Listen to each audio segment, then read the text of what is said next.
Assalamualaikum warahmatullahi wabarakatuh. Waalaikumsalam warahmatullahi wabarakatuh. Alhamdulillahirabbil alamin. Puja dan puji kita panjatkan atas kehadirat Allah Subhanahu wa taala.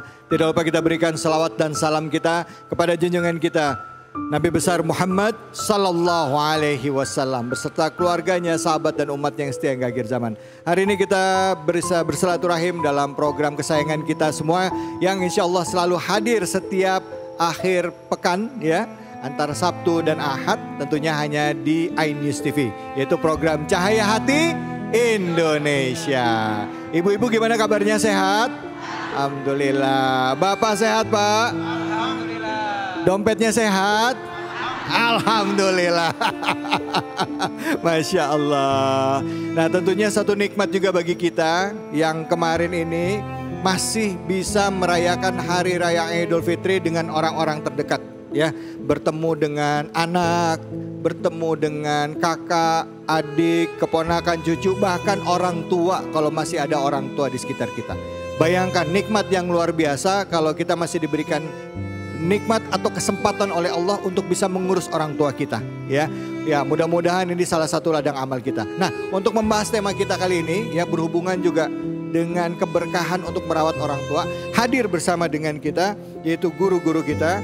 Izinkan saya mengucapkan salam hormat dan takzim saya kepada Ustadz Hasan Kosasi. Assalamualaikum warahmatullahi wabarakatuh, Ustadz. Waalaikumsalam warahmatullahi wabarakatuh, Mas David. Sebelah Ustadz Hasan Kosasi hadir Ustadz Khairul Huda Basir. Assalamualaikum warahmatullahi wabarakatuh, Ustadz. Waalaikumsalam warahmatullahi wabarakatuh. Masya Allah. Baik, sebelah Ustadz Khairul Huda Basir hadir bersama kita Kiai Haji Saifur Rahman Mahfuz. Assalamualaikum warahmatullahi wabarakatuh. Gimana kabar Kiai, sehat ya? Baik, alhamdulillah. Alhamdulillah. Ibu-ibu, itulah tadi guru-guru kita yang mengisi kajian kita di kesempatan kali ini. Begitu juga pemirsa yang ada di rumah. Sekarang saya mau ajak kita semua untuk menyaksikan tayangan yang berikut ini untuk bisa menjadi pembuka bahasan tema kita di kesempatan episode hari ini.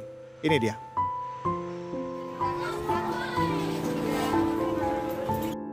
Inilah Siti Hendrawati, wanita 65 tahun yang tinggal di kawasan Pisangan Baru, Matraman, Jakarta Timur. Siti dibuang dan ditelantarkan 4 anak kandungnya sendiri. Setelah dilaporkan warga, petugas Satpol Sosial Matraman pun mendatangi Siti pada Jumat sore. Saat itulah salah satu anak Siti datang ke lokasi. Ia mengatakan tak mau lagi merawat ibunya karena keterbatasan ekonomi. Namun menurut informasi warga, keempat anak Siti sudah mendapat uang hasil jual rumah saat suami Siti meninggal dunia. Dengan raut kesedihan yang mendalam, Siti akhirnya digendong anaknya untuk dibawa ke mobil dinas Kelurahan Pisang Baru. Siti akan dirawat di Panti Sosial Tresna Werda Budi Mulia 3.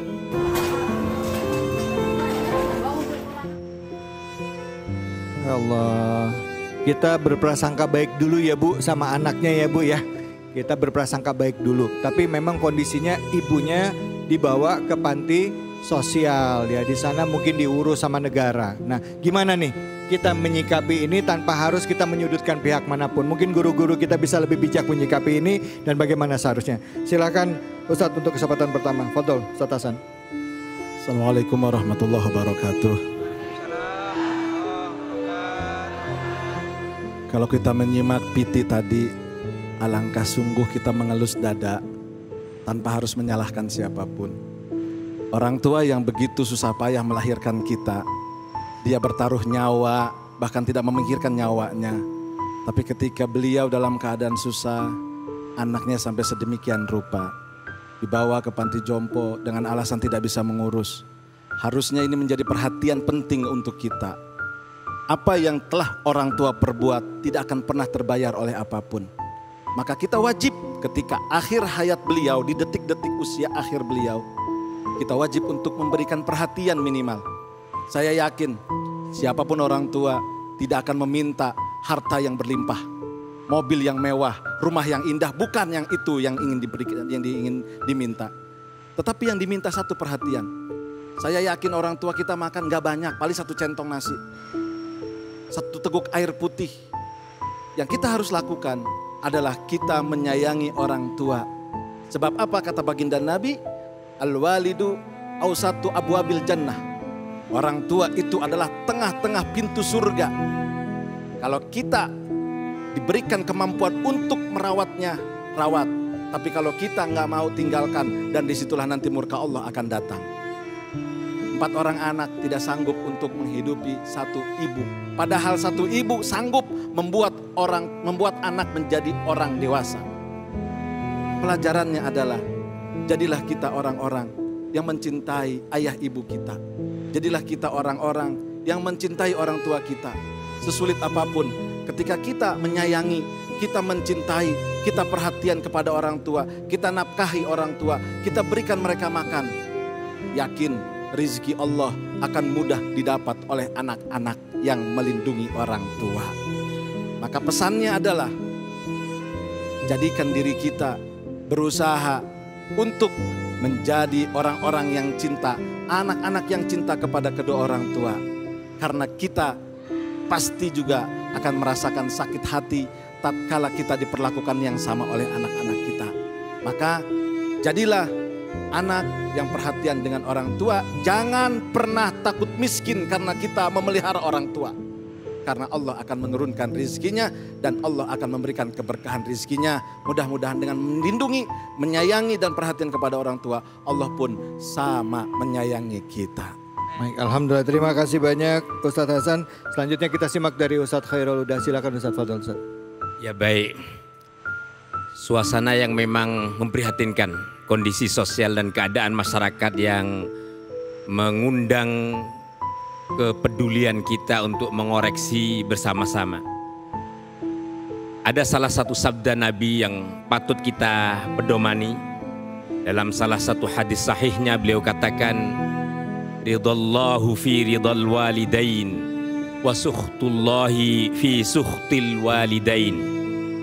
Keridaan Allah Ta'ala itu berada dan bersama dengan keridaan kedua orang tua kita.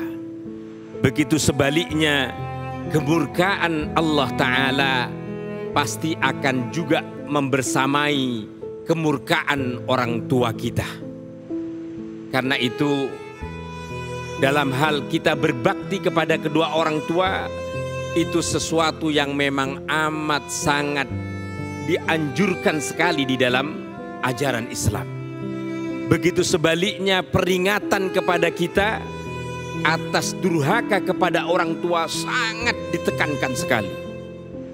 Karena dalam banyak ayat maupun hadis Nabi dikatakan, salah satu di antara dosa yang paling besar setelah kesyirikan kepada Allah itu adalah durhaka anak kepada kedua orang tuanya.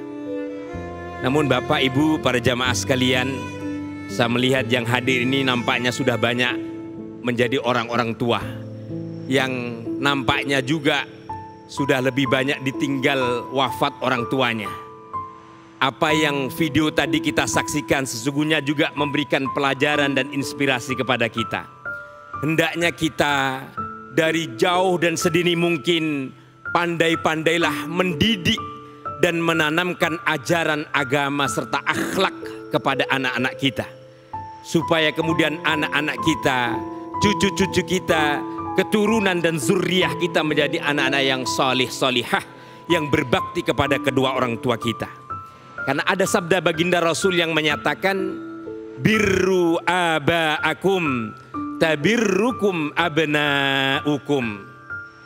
Berbaktilah kalian kepada kedua orang tua kita, niscaya kelak anak cucu kita pun akan berbakti kepada kita.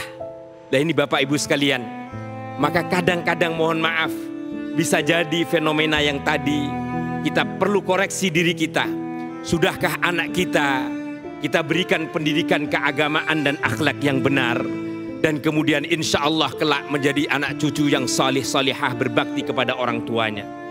Karena ini sesungguhnya sangat berkait dengan bagaimana kita menyiapkan anak cucu untuk memiliki pengetahuan agama yang memadai, kemudian akhlak yang mulia dan tanggung jawab atas ia sebagai anak kepada kedua orang tua kita. Karenanya itu, dengan fenomena ini tentu meneguhkan kembali kepada kita betapa pentingnya kita semua memberikan jasa dan balas budi kepada kedua orang tua kita, meskipun itu mungkin tidak akan pernah menutupi jasa-jasa besar mereka terhadap keberadaan dan diri kita, seperti yang disampaikan sama Ustadz Hasan tadi. Sekali lagi, moga-moga peristiwa semacam ini benar-benar menjadi pelajaran penting kepada kita semua untuk banyak kemudian berbakti kepada orang tua. Dan niscaya apa yang kita lakukan kebaikan dan bakti kita kepada orang tua, sesungguhnya kita juga yang akan menuainya. Demikian Bapak Ibu, semoga dapat difahami dengan baik. Alhamdulillah, terima kasih banyak Ustadz Khairul Huda. Selanjutnya kita simak dari guru kita Kiai Haji Saifur Rahman. Silakan Ustadz, fadhil. Terima kasih Bang David. Bapak Ibu yang dirahmati Allah Subhanahu wa taala, tayangan tadi cukup miris. Prihatin, sedih. Karena di zaman Bapak Ibu sekalian, hal ini mungkin sesuatu yang sangat sulit terjadi. Nampak ada pergeseran, perubahan dunia. Anak-anak yang dulu kita anggap baik, soleh, dengan didikan yang kita berikan, akhlak yang kita ajarkan, ternyata belum cukup tangguh menghadapi perubahan zaman. Karena itu menjadi introspeksi buat kita semua, mendidik anak harus sesuai dengan zamannya. Memahamkan perintah larangan agama harus dengan bahasa anak-anak kita hari ini. Mengatakan sabda Nabi, ala unabbiukum bi akbaril kabair. Nabi bertanya 3 kali, apakah engkau para sahabatku mau diberitahu tentang dosa terbesar di antara dosa yang besar? 3 kali Nabi sampaikan. Maka sahabat mengatakan, bala ya Rasulullah. Dan Rasulullah menjawab, al-asyirku billah wa uququl walidain.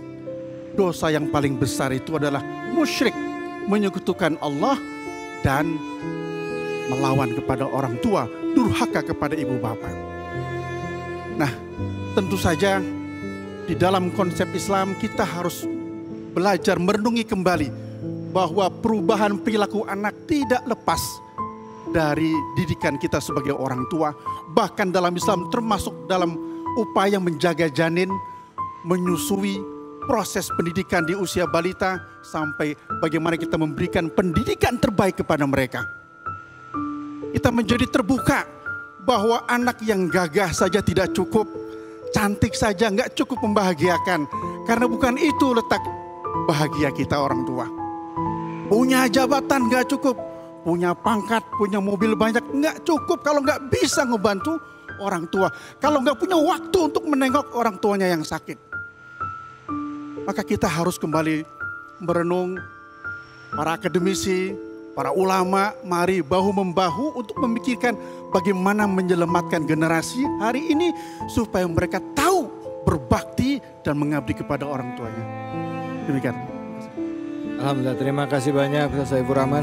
Jadi ibu-ibu, bapak-bapak, menjaga orang tua itu ada keberkahannya di dalamnya.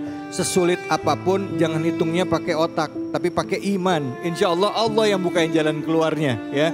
Bisa jadi keberkahan itu ada di orang tua kita. Ya Bu ya, betul apa betul Bu? Ibu udah berapa kali dikunjungin anak? Ada yang rajin gak ngunjungin ibu? Ada. Seenggak-enggaknya orang tua tuh simple, bener gak Bu? Bu, nggak usah dikunjungin, di telepon aja udah seneng Bu. Betul ya Bu ya? Masya Allah. Ya udah, kita lanjut lagi bahasannya. Mencari keberkahan dengan orang tua kita. Bagaimana caranya? Tentunya kita akan mengkaji juga melalui ayat-ayat yang ada di dalam Al-Quran. Jadi jangan kemana-mana, tetap di sini di Cahaya Hati Indonesia.